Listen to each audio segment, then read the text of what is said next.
What up, what up, what up, what up?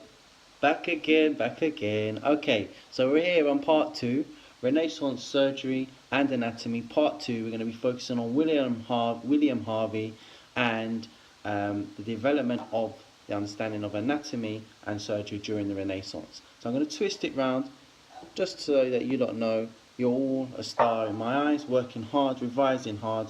I'm very, very impressed. Okay, so William Harvey, Renaissance Surgery and Anatomy. William Harvey is one of the reasons why Renaissance surgery and anatomy is very significant and very, very important. So what I want you to do is I want you to get a revision card, I want you to get a piece of paper, get your pen, and the title is, why was Renaissance surgery and anatomy significant or important? And underneath your subheading will be William Harvey. Okay?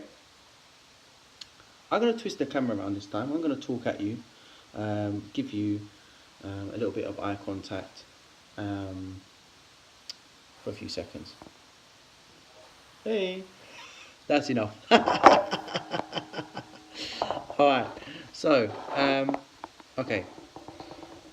William Harvey, your first point will be about what he sort of studied, yeah?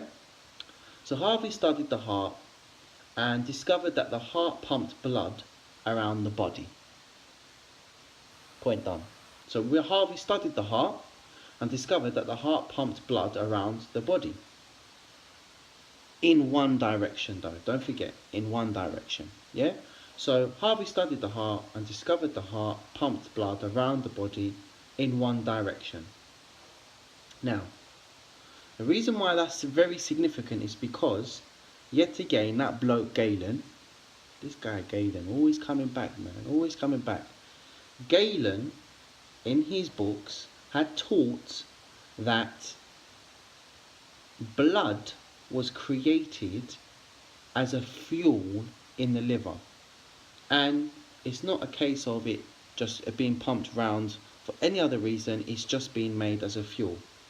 But William Harvey's discovery of the circulation of blood around the body proved that Galen was in actual fact wrong in his teachings, which makes him very, very significant. Okay?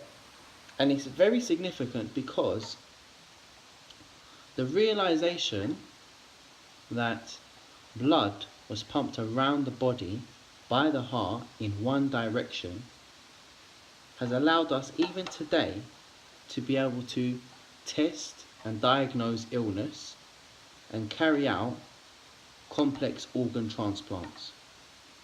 So if it wasn't for William Harvey, then we would not know how we would be able to diagnose illness, quickly test for illness, or carry out complex organ transplants.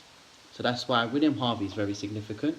That's why the Renaissance surgery and anatomy is very significant, because of the discovery William Harvey made. But, just a little side note to remember, maybe add it into a bit of information that when you're writing your answer, William Harvey was unable to explain why the blood was circulating. He was unable to explain why there are different colours of blood in the veins and the arteries. And he was unable to explain how blood moved from veins to arteries. It actually moves from blood to, from arteries. It actually moves from veins to arteries through something called capillaries. But he didn't know that. Okay, and because of he couldn't prove those things, he suffered a lot of negative feedback, and people were struggling to believe his discoveries, until he actually sort of proved it by showing them in live dissections. So William Harvey helped Renaissance surgery and anatomy to be significant because of his discovery that the heart pumped blood around the body in one direction. I'm Mr. Stewart. I'm going to be back at you again with a new video, part 3, final part, focusing on surgery during the Renaissance. which makes it significant. And the guy that we're going to be looking at is Ambrose Prare.